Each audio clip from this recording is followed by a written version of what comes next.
Om Vakratunda Mahakaya Surya Koti Samaprabha Nirvignam Kuru Me Deva Sarvakaryeshu Sarvada. Om Shri Mahaganapataye Namaha. Om Shri Gurubhyo Namaha.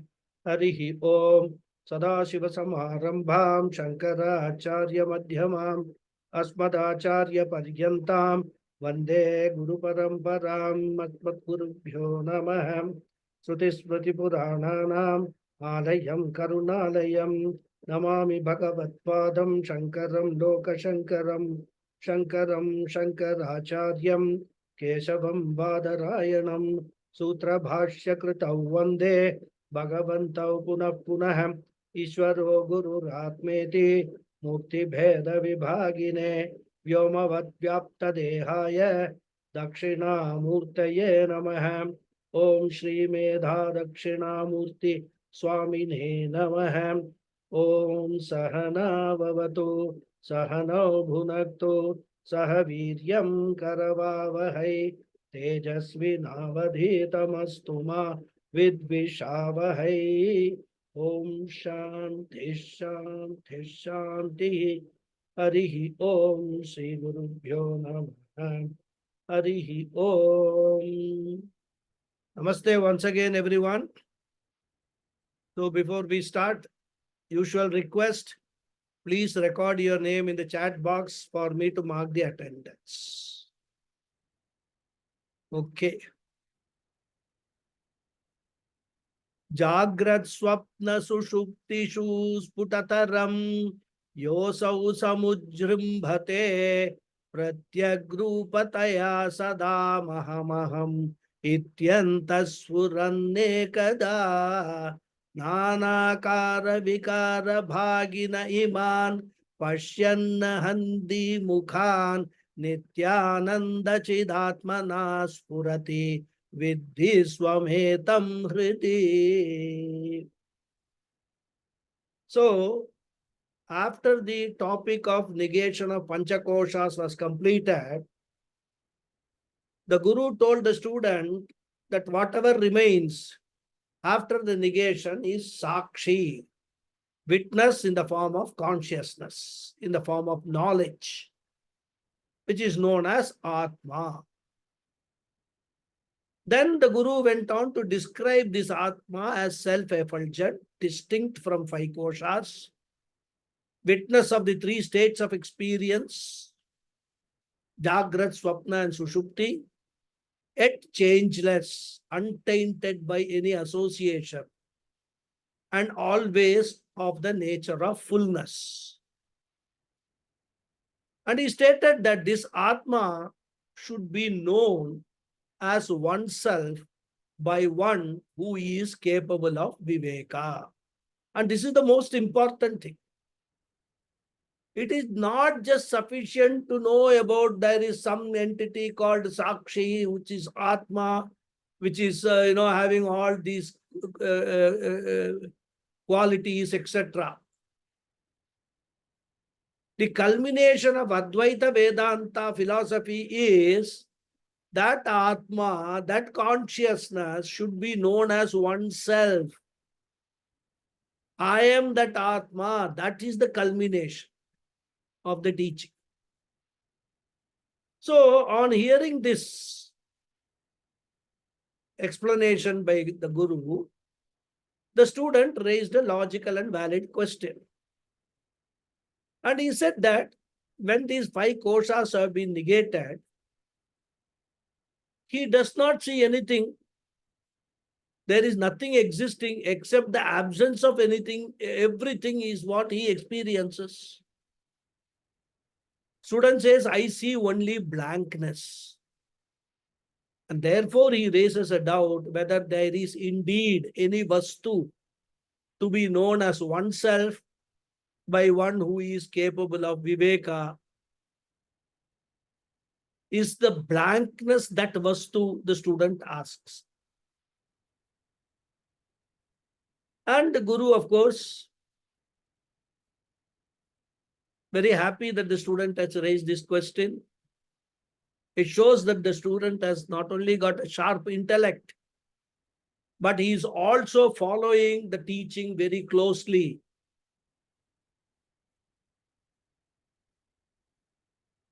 And in response to the question, Acharya gives a brilliant description of Atma in this shloka, which we were discussing, not in the last class, but the class before that. Yosau sada ekada samujrimbhate. Ya asau. The real I, the Atma, samujrimbhate, always shines out in the form, in the same form. Ekadha. Sada ekadha, always in the same form. Means what? It is changeless. And what is that form in which it shines? Aham, aham iti pratyagrupataya spuran. That Atma is constantly revealing itself as I, in the form of the innermost self.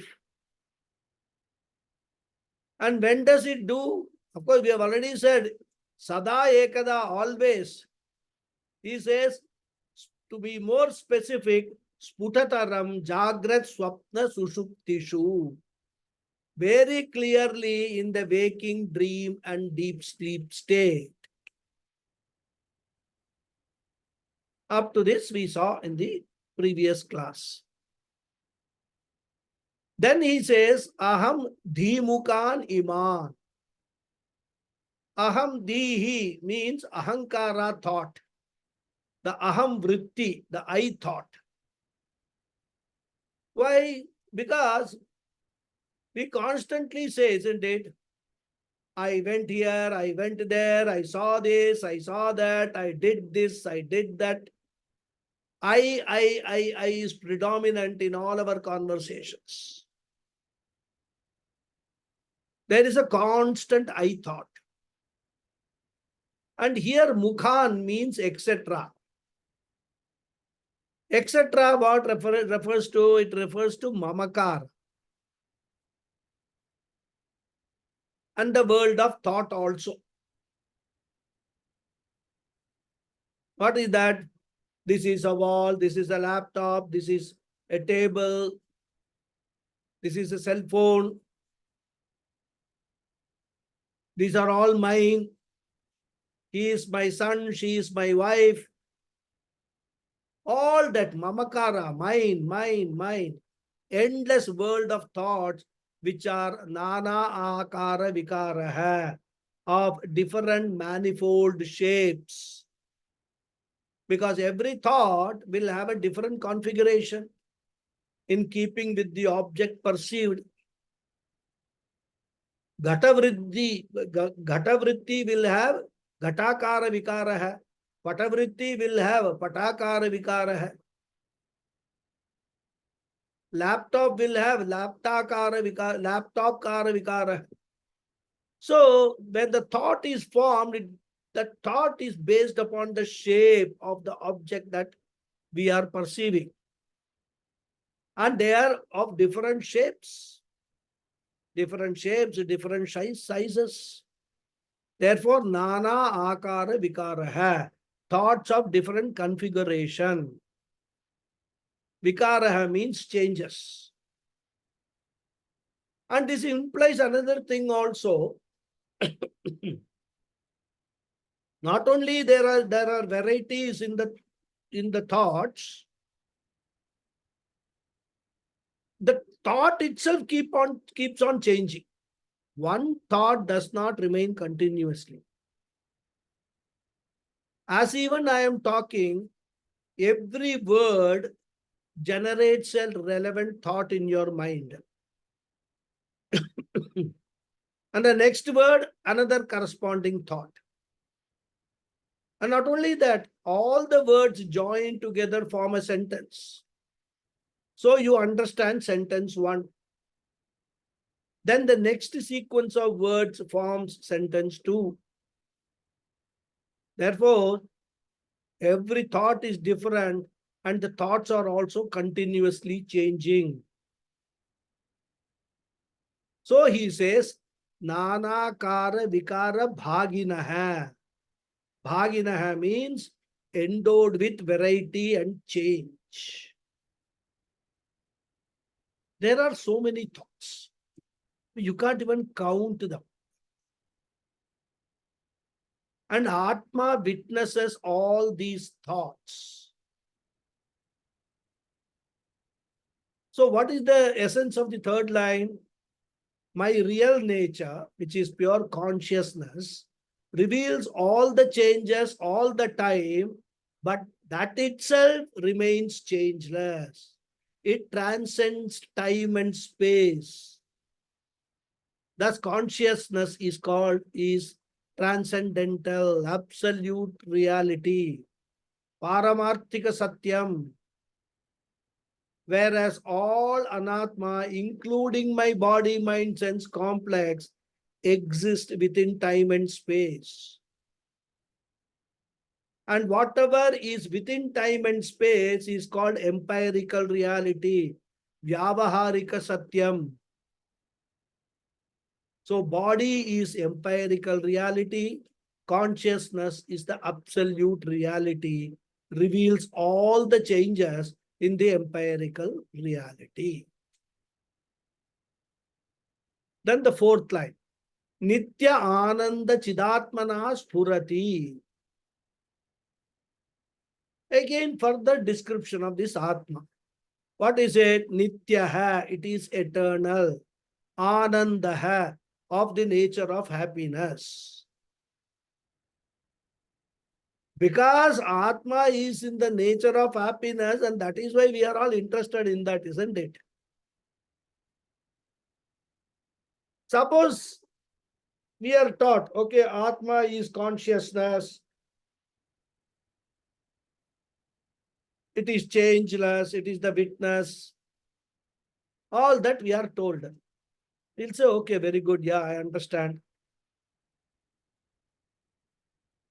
all that about Atma. Nice to note. But we are studying Vedanta seriously because Vedanta seems to be providing what we are eternally seeking in our life, that is happiness. We seek this happiness every moment of our life, either through grosser methods or subtler methods. A person who is eating, sleeping, and enjoying his life with no thought of Vedanta or any of these things is also looking for happiness only. A scientist researching day and night, dismissing the entire Vedanta philosophy, is also working, is doing what he is doing because the ananda he derives by discovering a new principle, which is unimaginable for him at present. Therefore, gross or subtle, everyone through different pursuits looks only for happiness. Vedanta says, why are you looking here and there for happiness? It says never look for happiness anywhere else. There is only one source of ananda, and that is you, your higher self, the Atma. In fact, our stories, I'm sure in every culture, every language, such things are there. There's an example given in Tamil at least. They say a lady was having the child in her, she was carrying a child and looking for the child everywhere. Another example, people, some people have the specs here, put it on the head, and then they will look for the specs everywhere. Similar stories are there, or stories or anecdotes are said. So similarly, the ananda is within you. You are the ananda. and you are looking for that happiness everywhere else.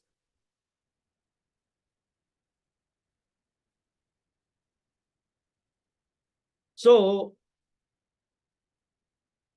that is what is the final understanding,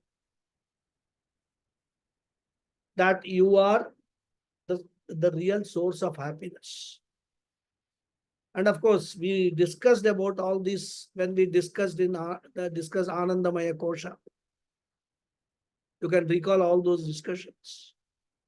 Therefore, Nitya Ananda Rupena Spurati, in the form of original happiness. And it is only from that original happiness I can take a photocopy. It is that original happiness which gets reflected in my Sukshma Shariram, in my mind. And I experience this experiential happiness or Vyavaharika Ananda.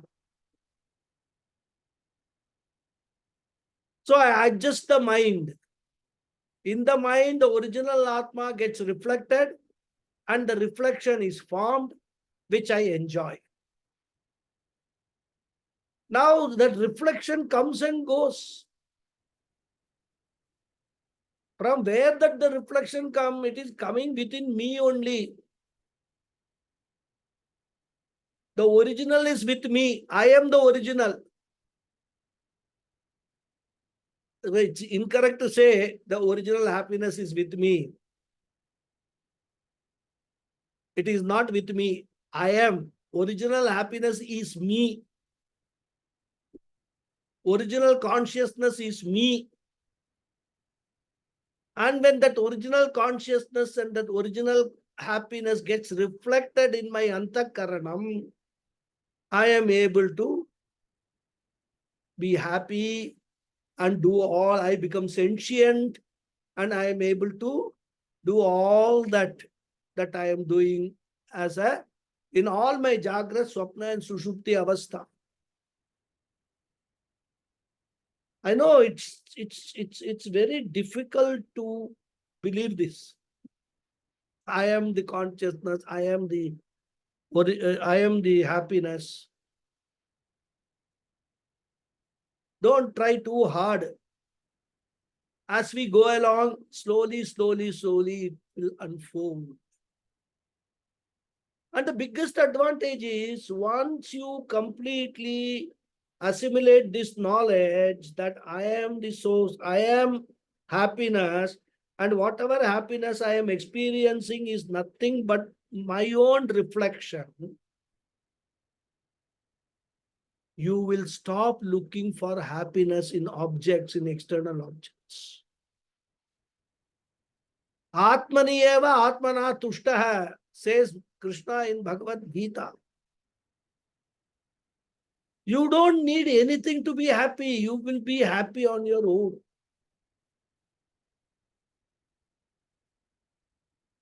Sitting alone under the vast sky or in front of a very huge ocean, just looking at it, you will be happy. It is not that is giving you happiness, because your own Swarupa is taking over and making you happy.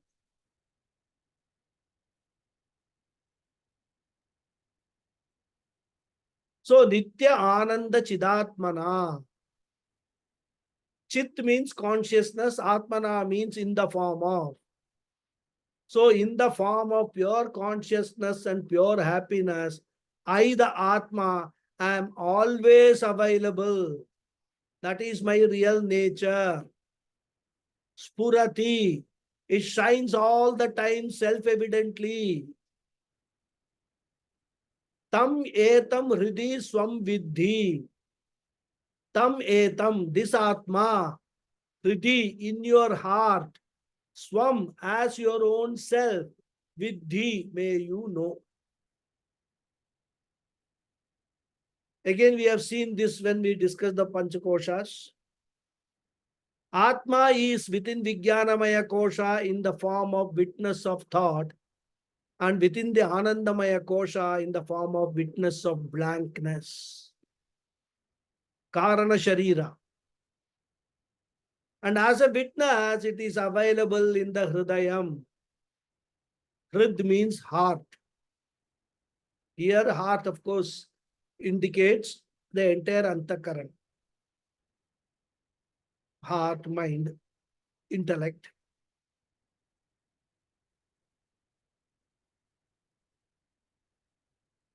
Shankaracharya does a profound analysis in his Taittiriya Upanishad Bhashya.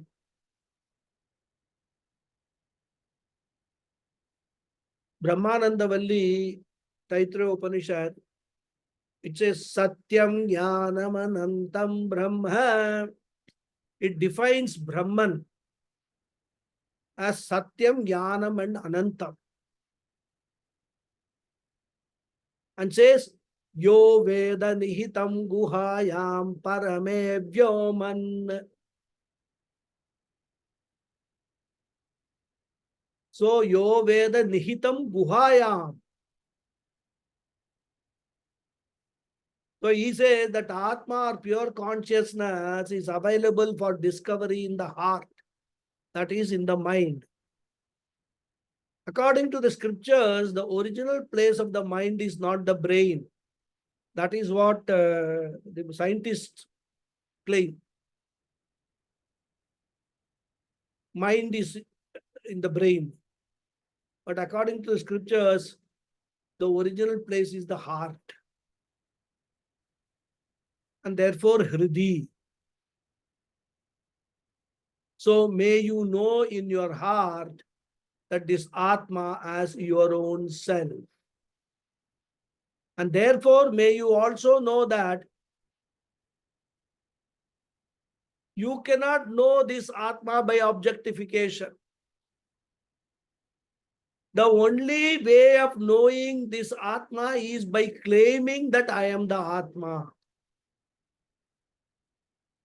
Vidhi tam etam swam, which is your own nature. It is the self. You must all remember, here the Guru is giving an answer to the seventh question of the student. Context you must never forget. Why all this is being taught by the Guru? So we can say this shloka is, let's say, extension number 1 of the answer to the 7th question.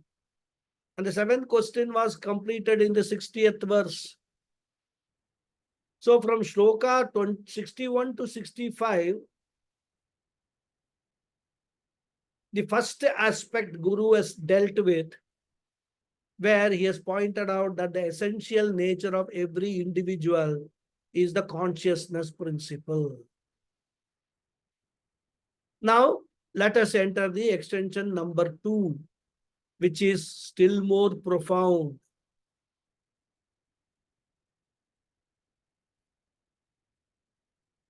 I know many of you must be seriously thinking of stopping attending because you are not able to understand anything.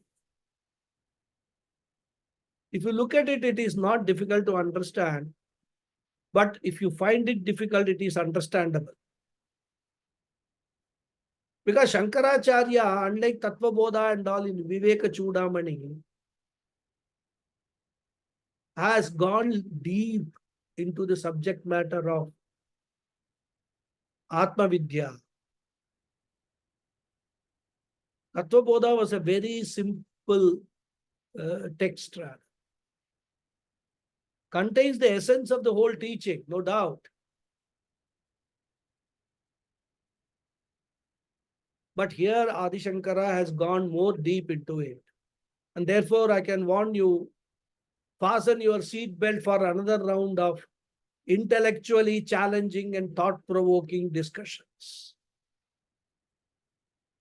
So we will now enter verse number 66. Brahma bhinnatva vijnanam Avamokshasya karanam ena dvitiyam anandam brahma sampadyate budhaihi. The Anvaya of the shloka is Yena Advitiyam Anandam Brahma Budhaihi Sampadyate. You can supply Tat Brahma Abhinnatva Vijnanam Bhava Mokshasya Karanam. Where the entire Vedanta is what? It is a Moksha Shastra. So we have to, through all this knowledge, what we are trying to achieve, we are trying to understand what is moksha and how to attain that state of moksha.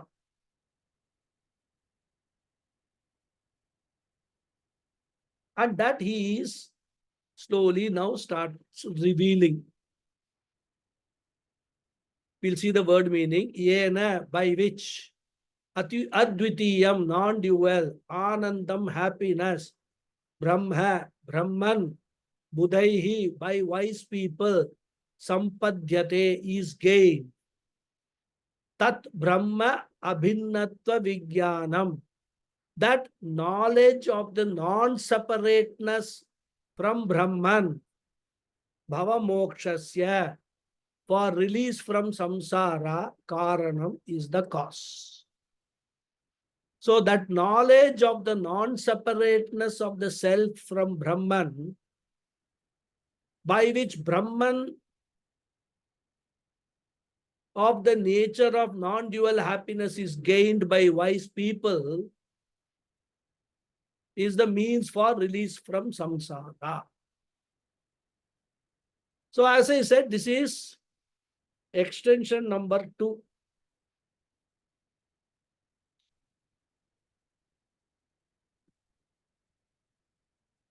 From this verse 66 to 73. 8 verses.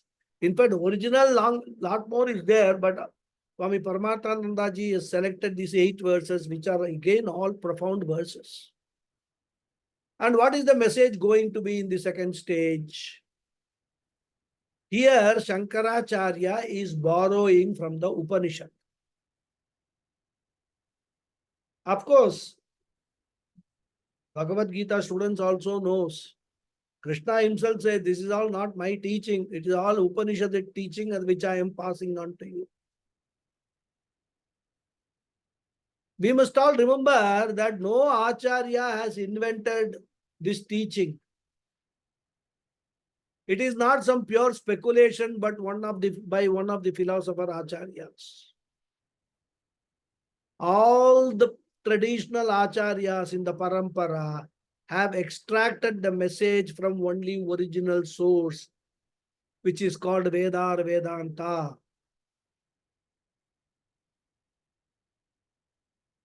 Even in Bhagavad Gita Bhashyam, Shankaracharya himself writes that this teaching has been given earlier by several Acharyas who existed before me.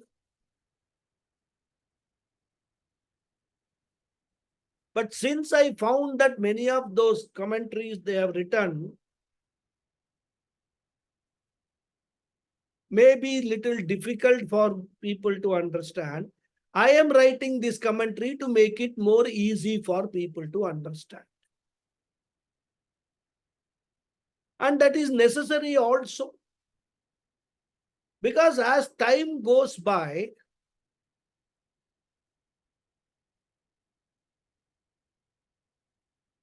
the language changes, expressions changes, examples change, experiences changes, so many changes take place. I mean, look at it. We are now learning all these scriptures in English language. During Shankaracharya's time, there was no English language. At least known to us Indians. English language became popular only after the Britishers came. Today we don't know Sanskrit. When I say we don't know, most of us don't know. So these changes have to take place, and every Acharya tries to make things simpler and simpler, more reachable to the students in his own way.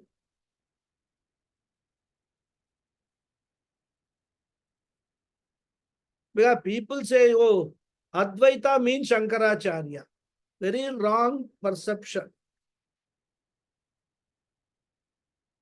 Advaita is the philosophy of the Upanishads, which Shankaracharya has only explained it.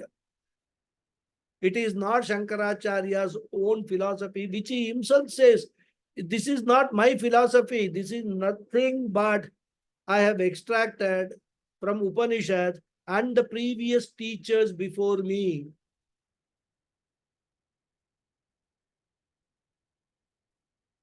यैरिमे गुरुभिः पूर्वं पदवाक्य प्रमाणतः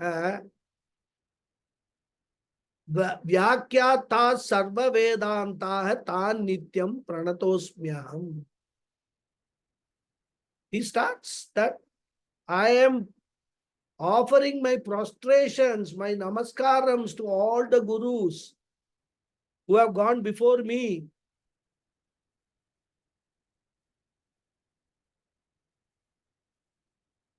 Yaihi ime gurubihi purvam padavakya pramanata. I am only doing the commentary of what they have. I have only compiled. And of course, he has added his own supportive reasons while commenting on this and presented it in the form of threefold bhashyams. Commentary on the Upanishads, 10 Upanishads, Bhagavad Gita and Brahma Sutra. Thus, through Prasthanatraya Bhashyam, Shankaracharya has presented the teachings of Upanishads only. And that alone he is presenting here. So we must understand these are all not Shankaracharya's own ideas. These are all teachings of the Upanishad. Using his language skills, presentation skills, poetic skills, he is presenting all this for us to study and understand. Okay, these are all aside notes. So what is the message here? Here, the Upanishad talks about the essential nature of the universe. Until now, we talked about the essential nature of an individual living being or the microcosm, the individual self.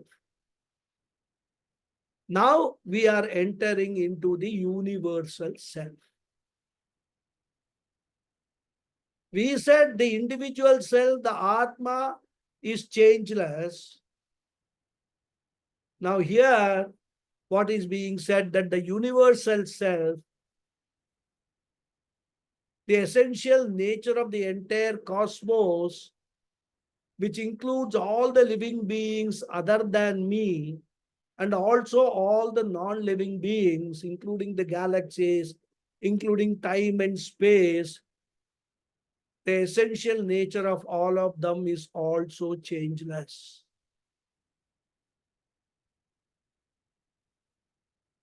Cosmos is infinite. What is the truth of cosmos? Scientists are even now struggling to find out. They seem to have got the answer, but then they realize they have not reached that place. They have not succeeded. But Vedanta has given the essence of cosmos long before. And Vedanta dares anyone to challenge that. Till now, nobody has been able to challenge. Challenge is still open. And Vedanta says the essential nature of the cosmos is the macrocosm is Brahman. Brahma or Brahman.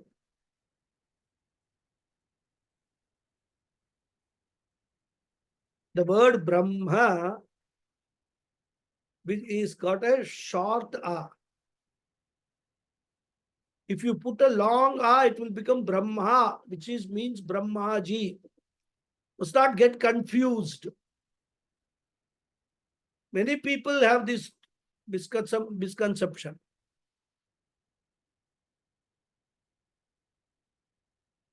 So it is not Brahma. Either we can write Brahma, short A, or to be safe, write Brahman. Nakaranta Napumsakalinga Shabda. Brahman.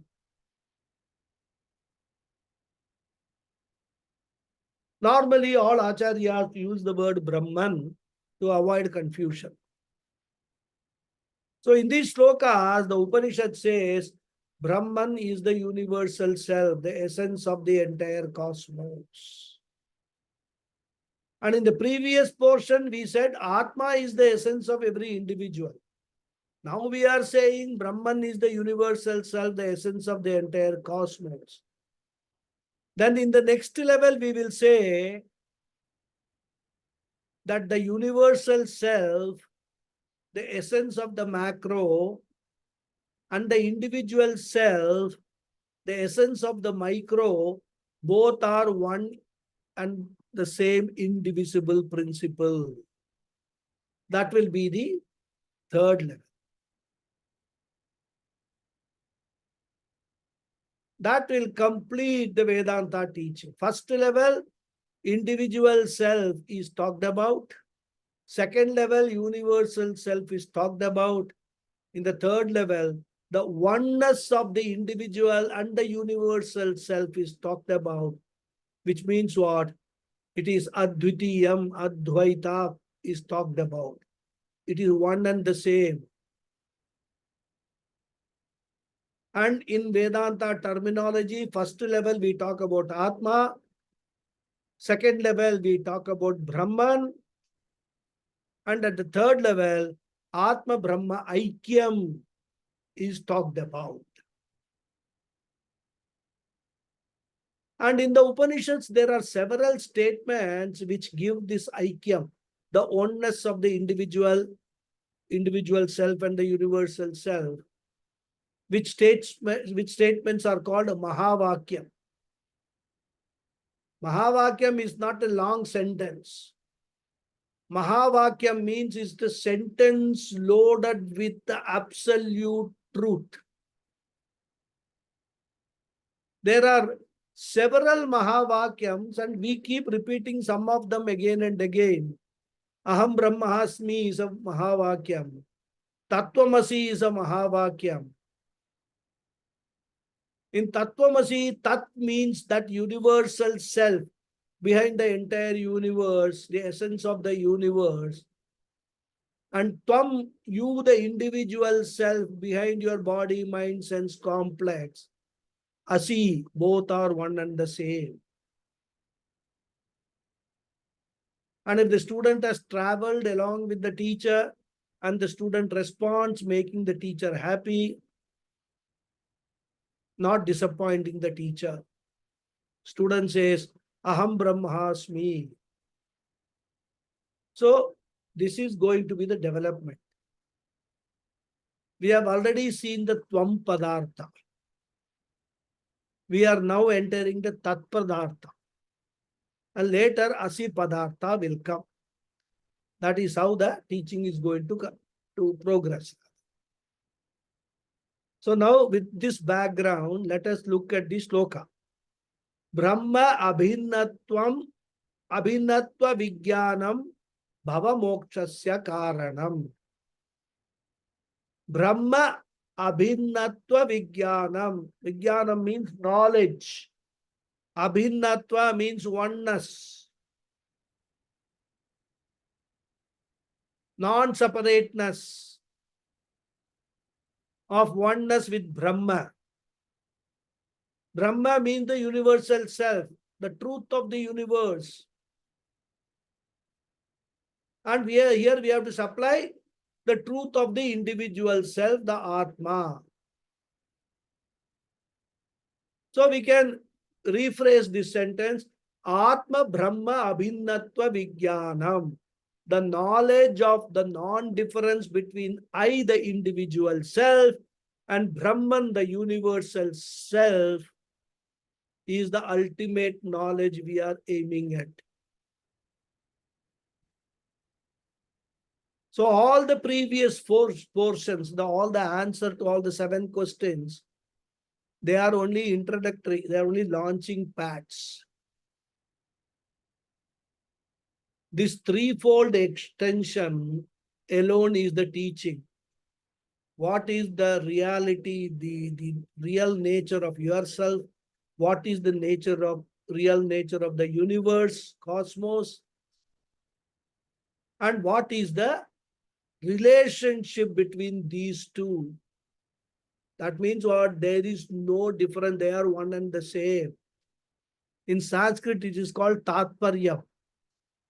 Tatparyam means the central teaching, the essence of the teaching. I am the truth of the universe. Vedantin boldly says, if the universe appears real, the reality of the universe does not belong to the universe. The Jnani says, I lend reality to the cosmos and make it appear real. Without me, the world cannot exist. This is just as the waker claims, I lend reality to the dream world by entering the dream. But what does the layman say? He says, without the world support, I cannot exist. I am dependent on the world. When you say I am dependent on the world, you are a samsari. And when I say the world is dependent on me, he is a jnani. That sentence denotes moksha. Of course, the word me must be correctly understood. Me means my real self.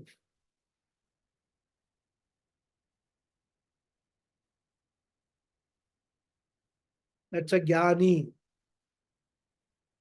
So I hope you will be able to gradually discover all these messages through these lines, through these slokas that follow. So Brahma, Atma Brahma Abhinnatva Vijnanam. This knowledge of the non-difference between I, the individual self, and Brahman, the universal self, that knowledge alone, Bhavamokshasya Karanam, is the cause for freedom from samsara. Bhavaha means samsara, a life of becoming. The constant pursuit to become something or someone else, either deliberately or naturally. There are 2 types of becoming. I am a graduate. By studying more, I become a postgraduate. Then I become a doctorate. Climbing the corporate ladder, I become a CEO, vice president, president, etc. All these are deliberate becoming. Sometimes successful, many times not successful.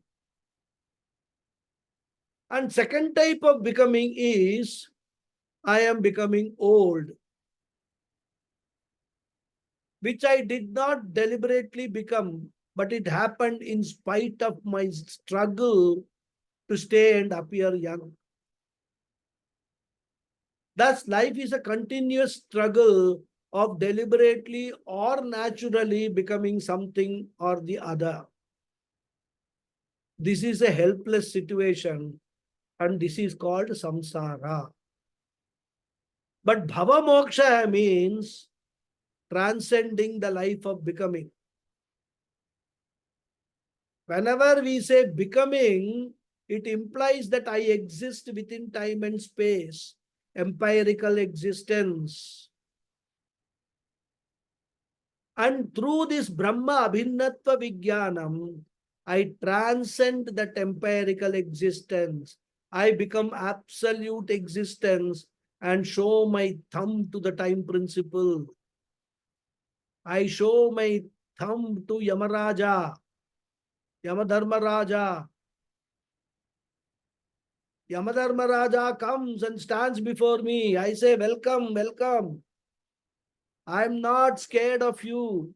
You cannot touch me now.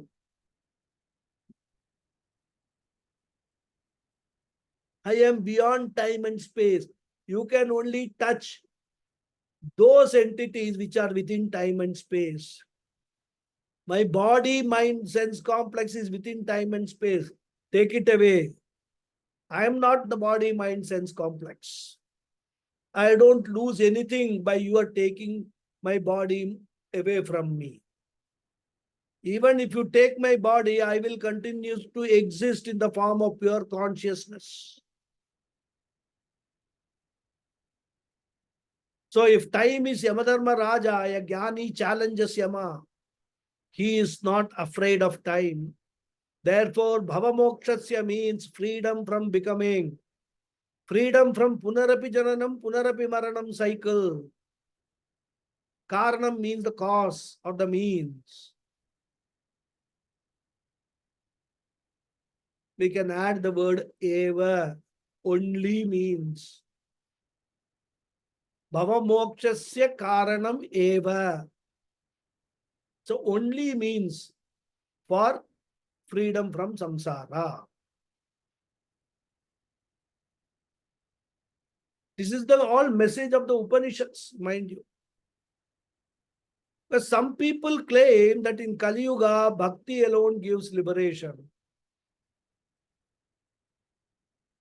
A Vedantin can accept this statement if they define what they mean by bhakti and what they mean by liberation.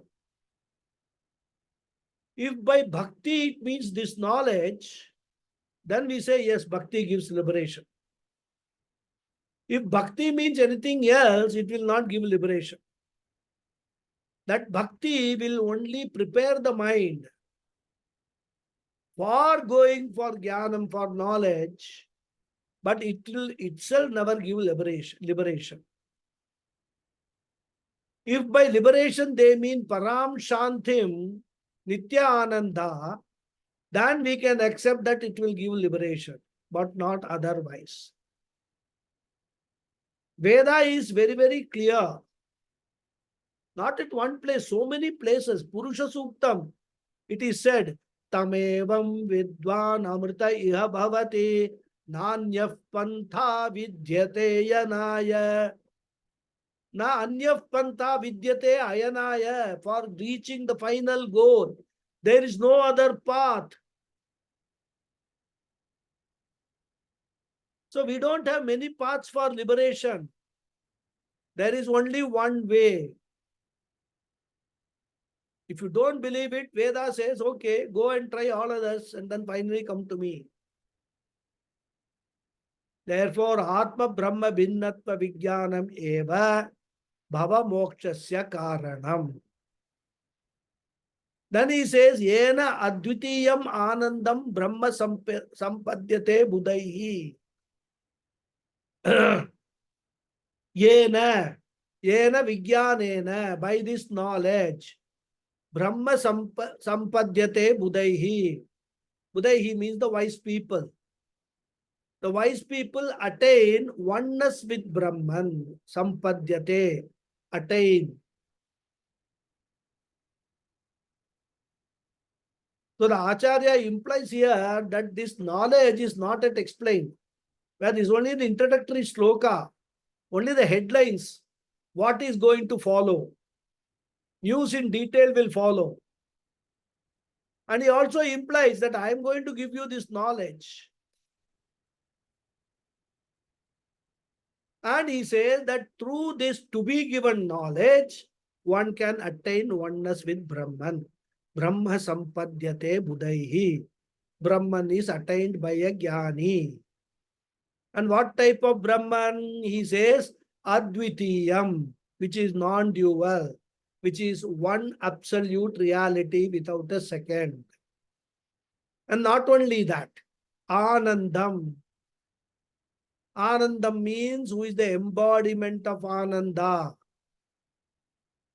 We don't say Jnani is happy. Jnani is happy because Jnanam gives mental happiness. More than that, Jnani claims, I am happiness itself. I think one of the earlier classes we saw the Taittiriya Upanishad mantra, Yato Bhacho Nivartante Aprapya Manasa Saha Anandam Brahmano Vidwan Na Bibheti Kadachanete, by which Jnani becomes one with Brahma Ananda. He is the embodiment of Ananda. He is Ananda himself. And that his own nature he experiences in his mind as happiness. Because this knowledge about his own self, which he did not possess, gives him fulfillment.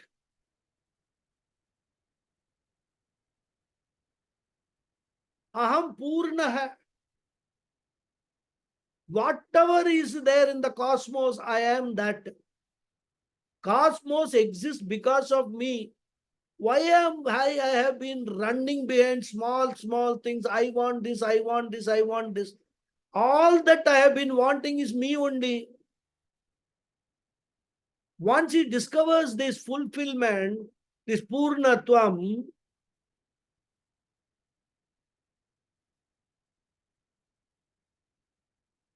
all his desires are gone. Where what all he has desired is all he understands, it's all himself only. And even if a Jnani gets experiential happiness, that is an additional bonus, double benefit. First thing he knows is the nature of happiness. He himself is happiness. Then he gets a reflected happiness in the mind. So that is the additional one. So here Anandam Brahma Budhaihi Sampadyate. This is the introductory words for the crux of Vedanta teaching. Now we will see the next verse, which is in a very irregular meter. We cannot recite it, so we will simply read it. Okay. Satyam Jnanam Anantam Brahma Vishuddham Param Swatah Siddham Nityanandaikarasam Pratyak Bhinnam Nirantaram Jayati. So even though it is not a verse, still we can interpose the words and all to make some sense out of it. We'll see the Anvaya. Brahma Satyam, Brahma Satyam Jnanam Anantam Vishuddham Param Nitya Swatah Siddham Ekarasam Pratyak Bhinnam Nirantaram Jayati. Very simple. Brahma subject, all others are adjectives to describe that Brahma. Some of them he has already shared these ideas in the earlier slokas. Here he is actually combining all of them in one sloka. Brahma, Brahman, Satyam, existence, Jnanam, knowledge, Anantam, limitless, Vishuddham, pure, Param, beyond Maya, Nitya Swatah Siddham, always self-evident. You can actually split it into two also. Nityam, always, that is eternal. Then Swatah Siddham, self-evident. Ekarasam, happiness not bound by time or degree. Pratyak Bhinnam, non-separate from oneself. Nirantaram, always. Jayati is available. So Brahman, which is defined as existence, knowledge, and limitless, is free from impurities, beyond Maya, always self-evident, happiness not bound by time and degree, and is always available as non-separate from oneself. So we are seeing Tat Padartha. What is Tat Padartha, Tvam Padartha, etc.? The Mahavakyam Tattvamasi contains 3 words. Tat is 1 word, Tvam is 1 word, Asi is a 3rd word. Now, when it says Tattvamasi, it is translated thou or that. So, Tat means that. What is that? We need to understand. Does it refer to the cosmos? Does it refer to Ishvara? Does it refer to some entity? Because it only says that. Then Tvam is easy. Tvam means you. Asi means are. Tat Tvamasi means you are that. So we have to understand each one separately. That is why we called it Tat Pada. Padartha means the meaning of the word. Padasya artha hai padartha. So Tat Padartha, what is the meaning of the word Tat? Tvam Padartha, what is the meaning of the word Tvam? And Asi Padartha means what does the Asi are, you are imply? What is the meaning it is conveyed? That is why we say Tat Padartha, Tvam Padartha and Asi Padartha. Tvam Padartha we have seen earlier in the previous slokas. Now we are discussing the Tat Padartha or Brahma Padartha. So the teacher is introducing the topic of Brahman for the first time. And this Brahman is discussed only in the Upanishad. Therefore, whatever we have to know about Brahman, we have to rely upon the Upanishad only. From different Upanishads, Shankaracharya extracts messages about Brahman.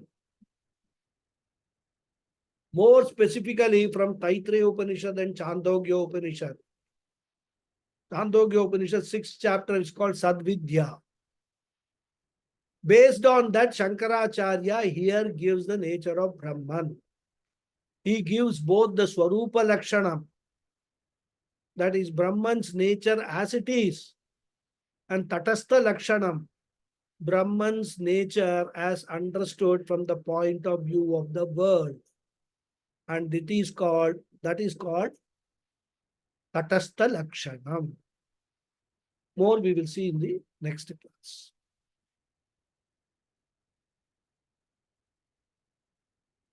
Om Purnamada Purnamidam Purnat Purnamudachyate Purnasya Purnamadhaya Purnameva Vasishyate.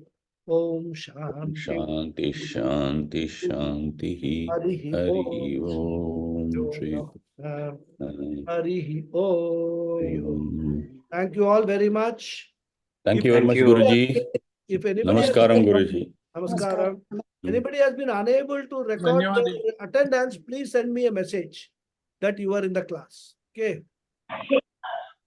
Thank you, Guruji. Thank you, Guruji. Hari Om. Hari Om. Hari Thank Om. you, Guruji. Hari Om. Thank you, Guruji. Hari Om. Hari Om. Thank you. धन्यवाद गुरुजी. धन्यवाद. Thank you, Guruji. Hari Om. Lata here. Thank you. It's another very, very thought-provoking, like the scientists who they think they have found something and then again they realize they have not found it. It's like that. But then very wonderful dissecting of every word. It keeps your mind alert. Your mind can't go anywhere but listen to it. Guruji, I had one question. I'm not sure whether that is. I'm always doubtful about my own questions. You cannot look at the Atma objectively. but you only can claim it. That's what you are saying, because everything else is anatma, and the consciousness atma. They are two different things, and our karana sharira or the anandamaya. That was another thing that I had, Guruji. The karana sharira is the blankness, but it's also the anandamaya kosha. It's also what? Have I understood it? Karana shariram is the blankness. The blankness Karana is the Sharira karana is shariram. not blankness. Blankness is experienced in Karana Sharira. Blankness is experienced in karana shariram. Okay. Because when you are sleeping in deep sleep state, it's a state of no information. Yes, Guruji. When it is a state of no information, what is there? Blankness only. Yes, Guruji. And that blankness and deep sleep state is a state of ajnanam. I said avidya, mula vidya state. There, sukshma shariram is inactive, stula shariram is inactive. Only karana shariram is active. Yes, Guruji. So that karana shariram, that blankness is experienced in the karana shariram. Okay. Because that blankness is an experience of Okay. what state? Of the deep sleep state. Oh. Sorry, Guruji. There was some other noise, so I couldn't catch Vennamma, that. you just I think that's I'm somebody tired else of unmuted. I Other think people, can you please mute? ஒண்ணுமே தெரியாது ஒண்ணுமே தெரியாது Who is that? ஏம்மா ஒரு சுவிட்ச் of பண்ண தெரியாது Baluji. Balanji is not on mute. Okay.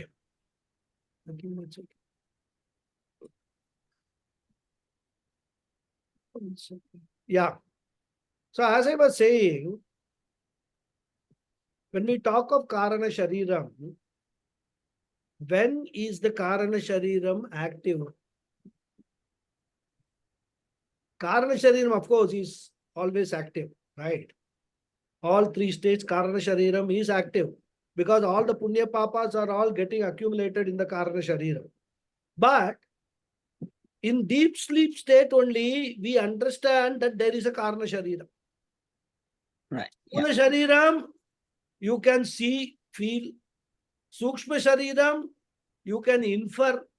You can even sometimes experience like prana, breathing. You can experience that.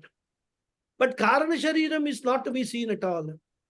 Only in deep sleep state, the scriptures say that Karana Shariram, the presence of Karana Shariram is to be understood. And how to be understood? In deep sleep state, what is the experience? Experience is blankness. So that blankness is experienced by that Karana Shariram, which experience is witnessed by the Atma. And when we wake up, we get the knowledge that there was blankness in my deep sleep state. I knew nothing. I had a So what is the blankness, Guruji? The absence of blankness, the absence of any information about anything, any knowledge. That is why it is called avidya, ignorance. Okay. Understood? So Yeah. even the presence of Atma Chaitanyam, it is not, that knowledge is not available. Atma Chaitanyam is very much there. It is watching what is going on. Yeah. But the Karana Shariram, that knowledge doesn't get recorded. It's a total ignorance. Okay. Now you understand what is the blankness and how all these things are connected.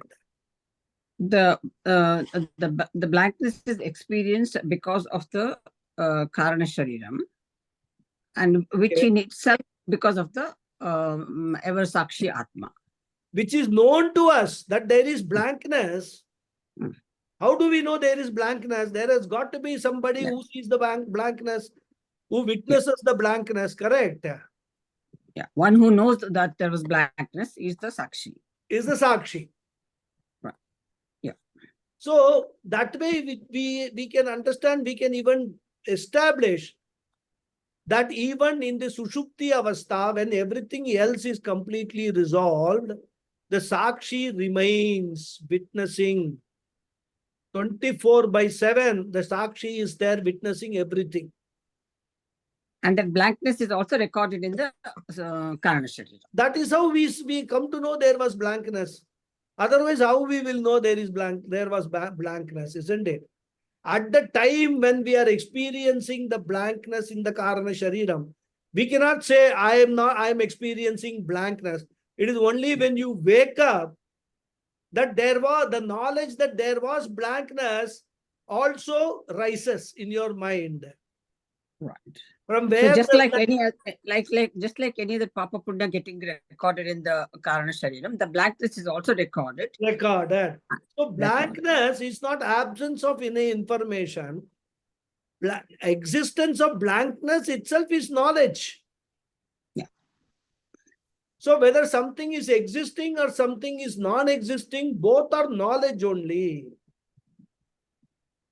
And that knowledge we are able to get because of what? Because of Satchidananda Swarupa, or the consciousness which is a witness, Sakshi.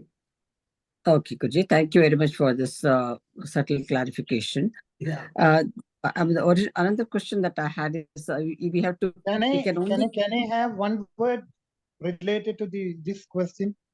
I think you will disturb her thought process. No, this particular question which she was asking. Yeah, that's fine. Let her complete her second question. Okay. Yeah. Okay. Thank you, Hariji. Thank you, Guruji. The second question is we cannot objectify the Atma or the Sakshi. We can only claim it, is what you are saying, Guruji. So, who is claiming it? Is it the intelligence that's claiming it? You in your mind claim that I am that Atma. Okay. Because everything else the mind objectifies. Right? From where, Right. how do you know there is a laptop in my front? Because my eyes see the laptop and conveys to the mind a certain thought is produced, shape of a laptop, the mind knows there is a laptop.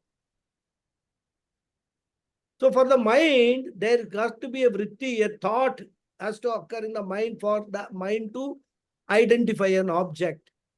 How does the mind identify a laptop as different from a flask or different from a cell phone?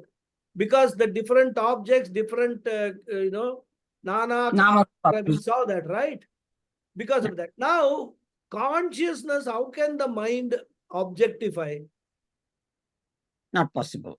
Not possible. Therefore, it is not, because consciousness, mind is actually operating because of consciousness only. So how can mind objectify that consciousness? Yeah, that's that not is possible. Why in my mind, in my intellect, the only thing I can do is I can claim I am that consciousness. Understand. It's a matter of understanding. It is an intellectual process only. You cannot tell the Guru, show me the consciousness. Guru will not tell you the consciousness. But consciousness can be inferred.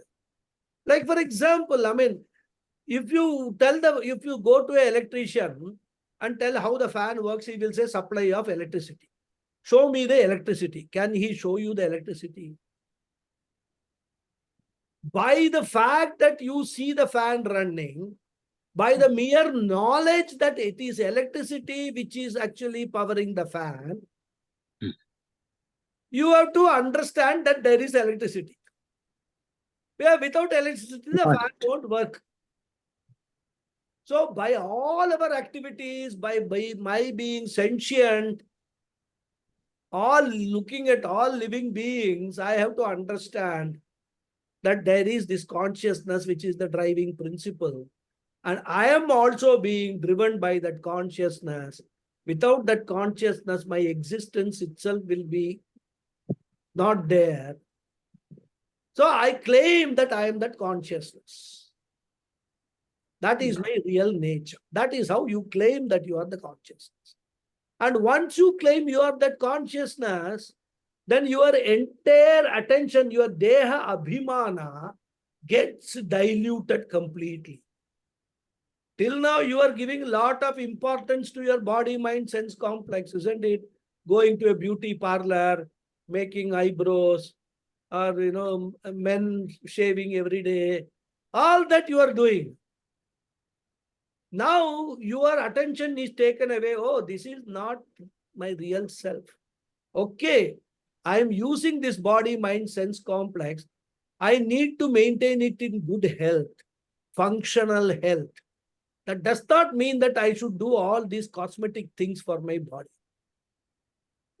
The attitude and your understanding changes. Shift in your thinking. Shift is taking place. Deha abhimana becomes diluted. And as long as the deha abhimana is there, this atma abhimana will not be there, because you are not even allowed to see that this deha abhimana acts as a screen, like a what they call a wall, not allowing you to claim what your real nature. So that is why I'm reminded of one doha of Kabirji, I think, where the deha abhimana is compared to ghungat. That yes, so I was about yeah, like a ghungat ka pat khol re to ko pih milege. So yeah. it's got dual meaning. You remove the ghungat and you will see the pia. That's your husband or the soulmate. And it's the same thing what you're saying. Same thing. Thank you very much, Guruji. Thank Beautiful. you. I mean, see, Kabir ke dohe and all such Advaita philosophy, people don't understand. That's the whole thing. All our thinkers have talked only about Advaita. Whether they have studied Upanishads or not doesn't matter, because the truth need not necessarily be revealed only by a set of texts, right? Truth, so for thinkers, truth will be revealed even otherwise. They will know the truth.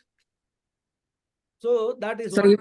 Also, Bhagat Singh and his associates, when they were on they were being hanged, they also were saying, they say that I'm eternal.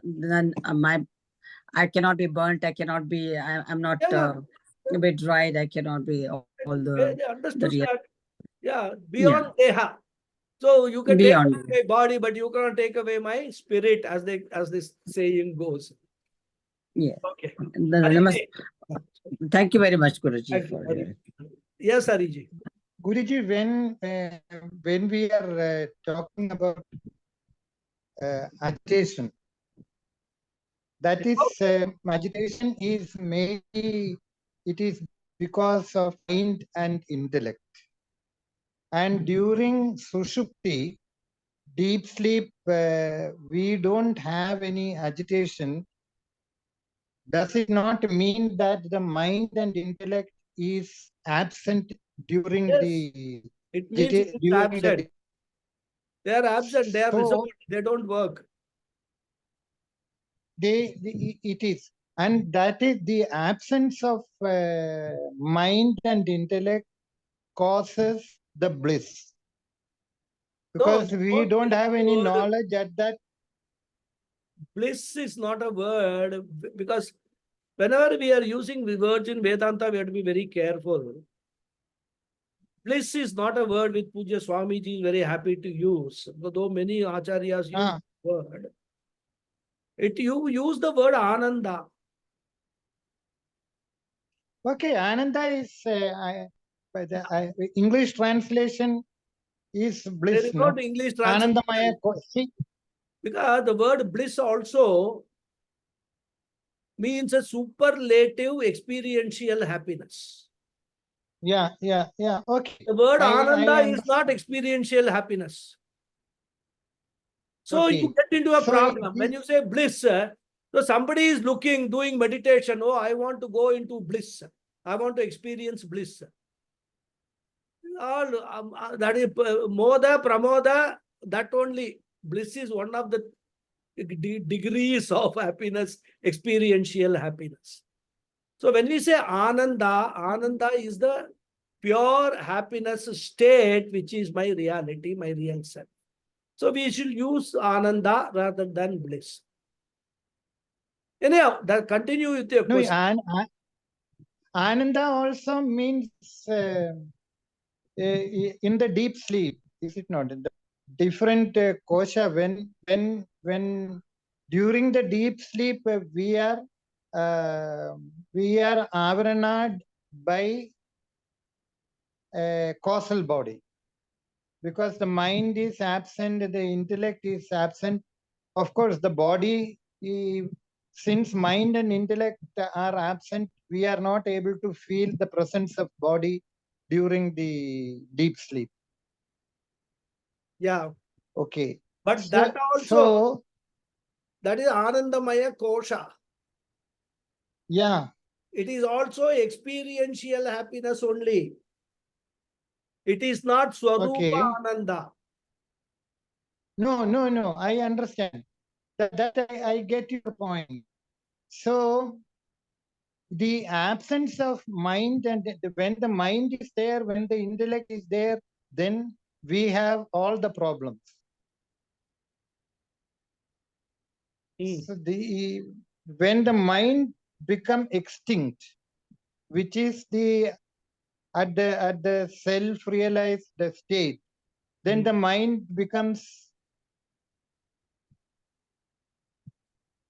null and void. Then there is no more agitation. Is my understanding correct? Don't use the word extinct, null and void and all. It will happen only when it never happens. Mind never becomes extinct. Mind in body travels to another body. It never becomes extinct. What you can say is it is temporarily resolved. Mind has become dormant at that particular point in time in deep sleep state. Yeah. Correct. So mind is inactive during the deep sleep state. Guruji, what about a self-realized soul? Self-realized soul also is mind is active, you know. Okay. He doesn't go, mind is, he doesn't become mad. Self-realized, though, a Jnani also is very much active. He requires a mind to do all his activities.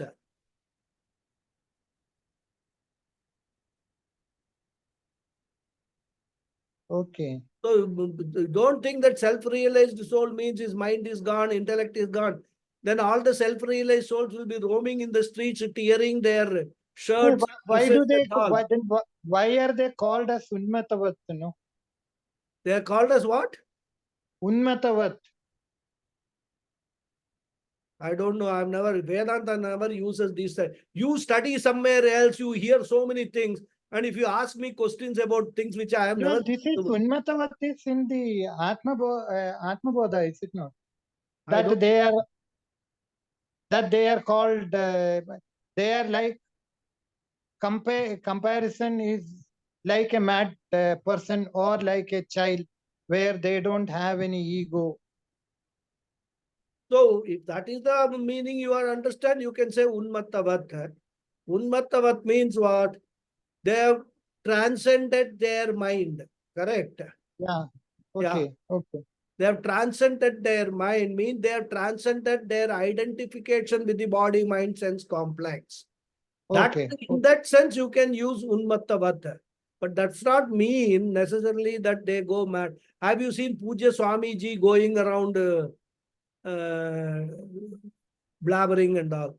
How can Jnani teach if he goes if what word you said, like a madman? No, Unmat Avastha is a state of elation or elevation. It's not Yeah. madness. So again, it's a Unmatta is an avastha of experiential happiness. Isn't it? So I don't know. No, I think that I don't no, recollect that. Unmat Avastha essentially means where the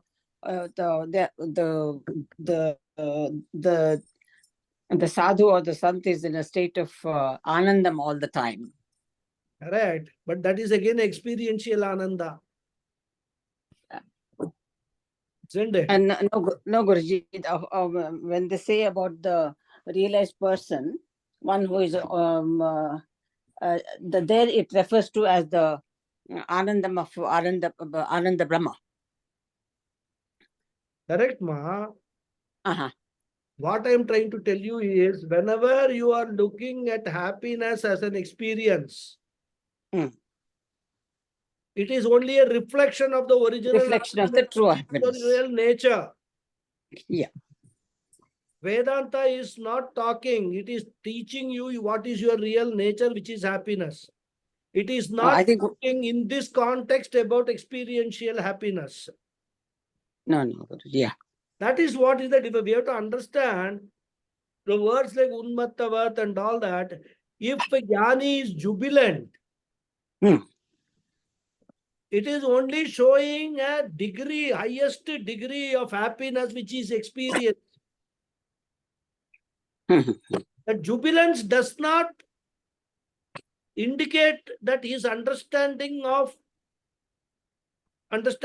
his nature as happiness. Because a person who has taken a lot of drinks also may be in that state. Unmattavatta. Yeah, true. Isn't it? Yeah, But you can't say that fellow is a jnani. So the experiential happiness does not define whether a person is jnani or not. It is the knowledge that I am the nature of happiness defines a jnani. What does that convert into? It converts into the fact that a jnani will not look for all these kind of external things for being happy. It is only an ajnani who will take to all these kind of external sources for feeling happy, different degrees of happiness. Jnani does not require anything, even if he is sitting in a place where there is nothing around.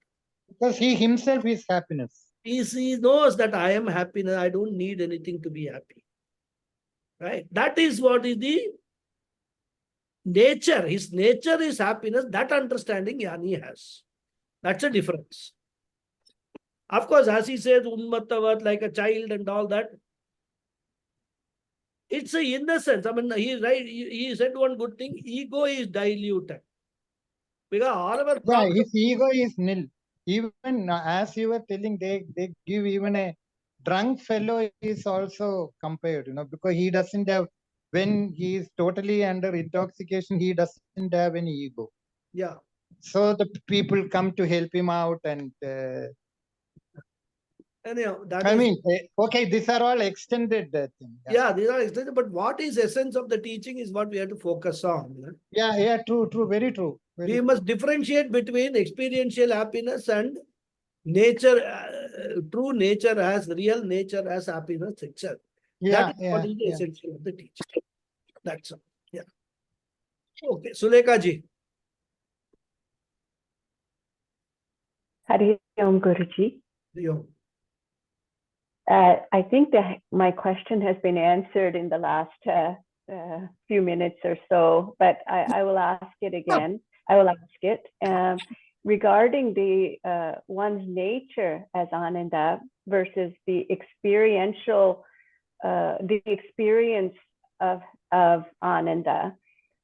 How do we understand our own true nature as Ananda if we can't experience it? That understanding, how does that understanding is it like a light bulb that comes on, or is it because of the dissipation of one's deha, one's ego, that there is more room for knowledge to enter? And so we're able to somehow, not through experience, but through what is that understanding and how do we abide in it? Is it through, as you mentioned many times, through Shravanam, Mananam, and then Nididhyasana, then is able to hold that understanding? There is nothing, to hold or anything. The original Ananda, which is your real self, gets reflected as experiential Ananda. What our takeaway from this is, whenever you are experiencing happiness and you are attributing the source of that happiness to external objects, understand that you have a gross misunderstanding, because those objects do not have happiness to give you happiness. It is just like when you are sentient, when you are being active, you ask your question, why am I able to do all these things? I am able to walk, jump, everything. My legs are working, my hands are working. On what basis I am able to do that? What will be your answer? The consciousness is in me that is able to move all of these Correct. things. So, to that extent, you have now understood Vedanta. You will not say, oh, it is because of my breathing. I am able to breathe, so I am alive, so my hands are working. The next question I will ask is, what makes you breathe in and out? Like that, questions will go. Ultimately, you will end up in consciousness, right? So, because you infer the existence of the consciousness by all your observing all your activities and your ability to do all the activities, similarly, you infer that you are the nature of happiness by whenever you have experiential happiness. Now, what is Vedanta trying to focus on is, till now your understanding is that you are being happy or you are experiencing happiness because you had a desire. That desire gets fulfilled. Desire for an object. That desire gets fulfilled. You become happy. And you immediately equate, my happiness has come from this particular object because I have now possession of the object. Vedanta says that is a total misconception. That object itself does not have any happiness to give you. Anybody can give only that which they have got. When the object does not have happiness to give you, how can it make you happy? Because if suppose the object has got happiness at the source, then everybody possessing that happiness, that object should be equally happy. We find that is not the case. Even let us say that the object has got unending happiness. When I possess that object, it will give me happiness for some time. But after some time, the very same object may be the cause for my grief also. What once gave me happiness now is giving me grief and sorrow. So how can that object will have have happiness as a source of happiness? So Vedanta says, don't look at the object as a source of happiness. Look elsewhere. Where else? Look at your own self. You are the source of happiness. And then it explains, why do you experience happiness when you get a possession, a desired object when you possess? Why do you get happiness? And that is what Vedanta says. It is because of your own mind feeling fulfilled. The happiness is not in the object, but in the sense of fulfillment that you get when you acquire that object. It is that sense of fulfillment that makes your mind, makes you experience happiness. And now if you extend that same principle, when you find that I am the possessor of this entire cosmos, there is nothing that is there in the cosmos which is not an object of my desire, When you understand that, that means the whole thing is, you are completely fulfilled. And there is only happiness, whether it is experiential happiness, which is coming from your own self, from your own nature, that happiness is getting reflected. So this is what we need to understand. What is this happiness? Because everybody is running behind happiness. And still everybody is miserable also. Sometimes happy, sometimes miserable. Why is it that? So when we analyze that, we come to this conclusion, which is what Vedanta does. Understand that you are the nature of happiness. So you don't need to look here and there. And this understanding, what it will do, it will promote more vairagya. All your desires, you will be able to convert it into non-binding desires. Like what I talked about yesterday in Gita class. All this will help. So when you study Vedanta, when you understand the whole message of Vedanta, one knowledge reinforces another knowledge, and it helps you proceed in the spiritual path fast. That is how you have to understand all these things. Okay. Thank you, Guruji. Hari Om. Thank you. Hari Om. Hari Om. Yes, Vijay Priyaj. Okay. Sir, Srikanth here, sir. Srikanth, yeah.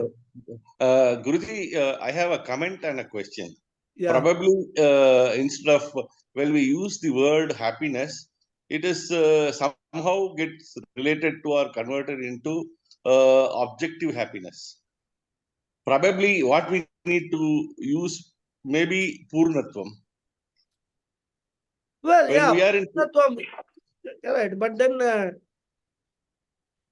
Purnatvam again, if happiness is generated because of Purnatvam, that happiness is also experiential happiness.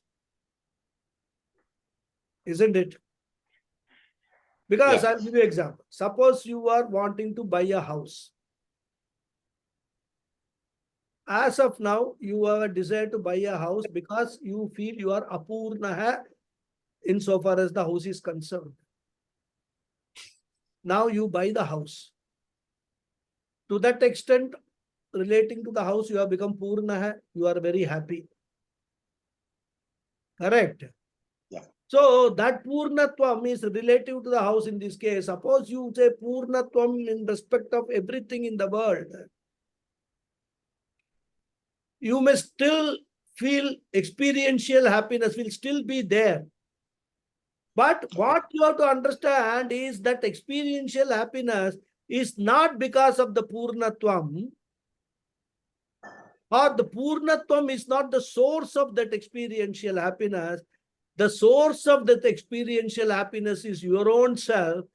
And because of that purnatvam, your original ananda gets reflected as the experience, supreme experiential ananda in your mind, and you feel happy.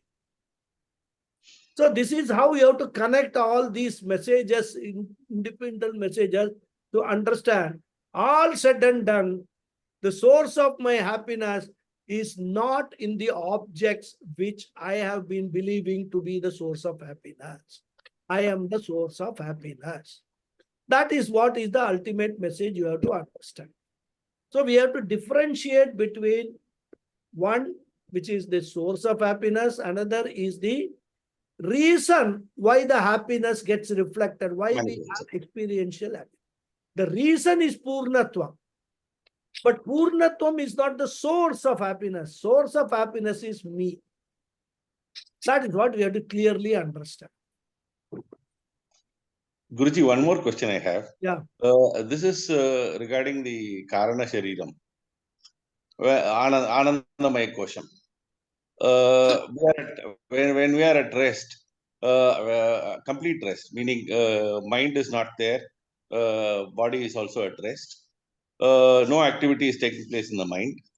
The witness is consciousness, which witnesses the blankness. Now, this consciousness is always there, but how does it get translated, or how does it get conveyed to the Karana Shariram? When we wake up, we say, yes, I slept well. I did not know anything. When does that transfer happen from There is no consciousness? transfer. See, the knowledge that I am blank, that is, there is blankness, is getting registered in the Karana Sharira. Correct? Okay. And that Okay. knowledge Fine. is witnessed by the consciousness. Now, when we wake up, mind becomes active, intellect becomes active. At that point, automatically, that knowledge which is there, that surfaces. From the Karana Sharira. It is not the consciousness which does something. That knowledge is already there. Consciousness, when you wake up, consciousness has always been there, but your state has changed. From deep sleep, you have woken up. When you woken up, that mind, that what is that knowledge is illumined in the mind. Okay. So that is, there is no process that transfer or anything rather, right? It's So the registered in the image, Karana Sharira. it's, for Yeah. example, you are watching a movie, right? Suddenly the electricity goes off. What will happen? The screen will be blank for you. Is the screen blank? It is not. The images which was there on the screen is still there, but because the light is not there, you are not able to see that. Suppose the light comes, what happens? You are able to see all the images, the last scene which was there, you are able to see.